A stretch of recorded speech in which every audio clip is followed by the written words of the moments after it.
Hello everyone, कैसे हैं आप लोग। तो होपफुली आप लोग एकदम अच्छे होंगे और एकदम बढ़िया होंगे।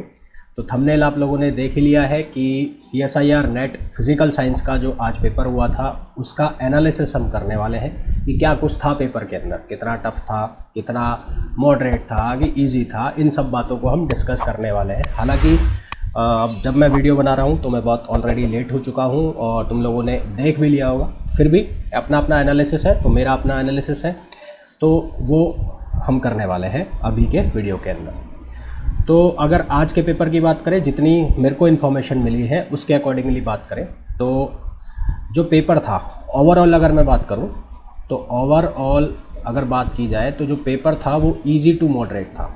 ठीक है, पहली जो चीज़ थी वो तो क्या था, इजी टू मॉडरेट था। हालांकि ये जो है डिपेंड करता है कि किस बच्चे की क्या तैयारी है, तो उसके हिसाब से वो अपना आकलन करता है, अपना एनालिसिस करता है।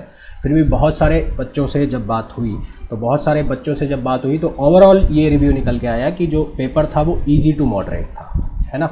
ईजी टू मॉडरेट में भी अगर बात की जाए तो रीजनिंग वाला, या मैं कहूँ कि जो एप्टीट्यूड वाला सेक्शन था, एप्टीट्यूड कहूँगा तो ज़्यादा बेटर रहेगा, एप्टीट्यूड वाला जो सेक्शन आया था, यानी कि जो सेक्शन ए था वो इजी आया था, वो इजी था। यानी कि जो 15 क्वेश्चन तुम्हें करने थे उसमें से लगभग हर एक स्टूडेंट 10 के आसपास क्वेश्चन करके आया है। 3 सेक्शन थे वहाँ पे। एक क्या था, रीजनिंग। एप्टीट्यूड में क्या क्या आता है, रीजनिंग आती है एक, तो रीजनिंग जो आई थी वो ईजी थी अकॉर्डिंग टू स्टूडेंट्स। दूसरा क्या आता है, मेंटल एप्टीट्यूड, है ना। तो मैथ्स का जो एप्टीट्यूड वाले जो क्वेश्चन थे, एप्टीट्यूड वाले, वो इजी टू मॉडरेट थे, यानी कि ठीक ठाक थे ना, उनको ज़्यादा आसान कह सकते हैं ना ज़्यादा उनको टफ कह सकते हैं।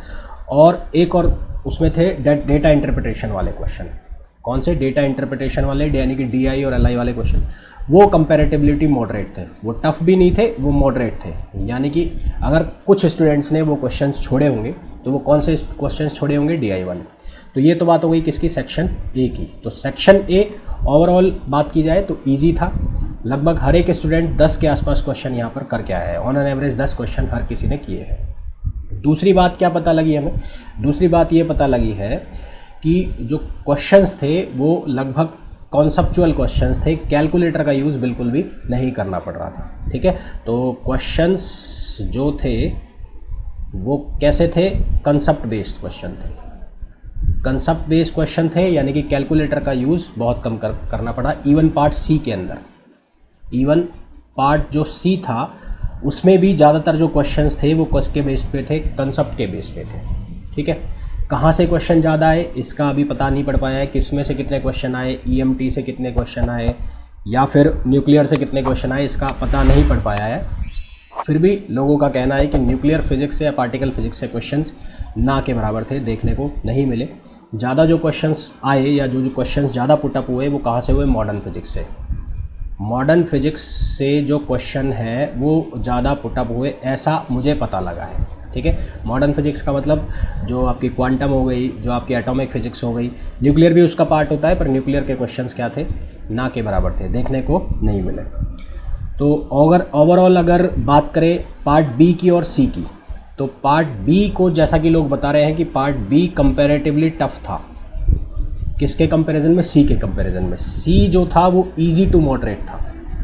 सी वाला पार्ट जहाँ पर 5 नंबर वाले क्वेश्चन होते हैं वो इजी टू मॉडरेट था।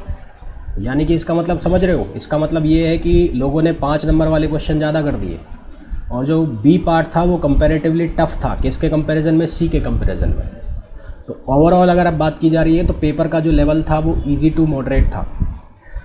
इजी टू मॉडरेट था, दैट मीन्स कि जो कट ऑफ है वो कहीं ना कहीं बढ़ने के चांसेस हैं, बढ़ने के चांसेस है। इसका मतलब लास्ट जो कट ऑफ थी वो 65 मार्क्स थी जनरल वाली, वो कहीं ना कहीं बढ़कर 70-80 के आसपास पहुंचने वाली है। और मैं तो ये कहूँगा कि 80 के आसपास कट ऑफ रहने वाली है अगर पेपर इस तरह का था, इजी टू मॉडरेट। बाकी तो जब एक्चुअल क्वेश्चन पेपर देख लेंगे या फिर जब क्वेश्चंस आ जाएंगे तो उनके सॉल्यूशन वगैरह जब बनाएंगे तो उससे पता पड़ेगा कि किस तरह का पेपर था।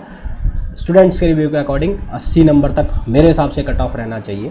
दूसरा जो पेपर का लेवल था वो क्या था, इजी टू मॉडरेट, जिसमें भी जो एप्टीट्यूड यानी कि सेक्शन ए जो है वो कंपैरेटिवली इजी था।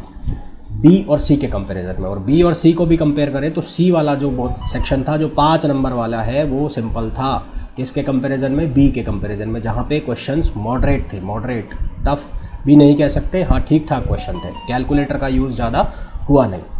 तो ये ओवरऑल मेरे हिसाब से एनालिसिस है फिज़िक्स के पेपर का।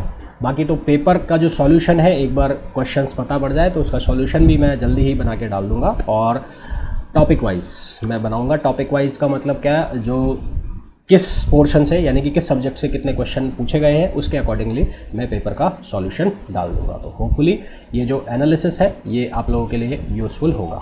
चैनल को सब्सक्राइब नहीं किया है तो प्लीज़ चैनल को सब्सक्राइब कर दो, लाइक कर दो और शेयर कर दो।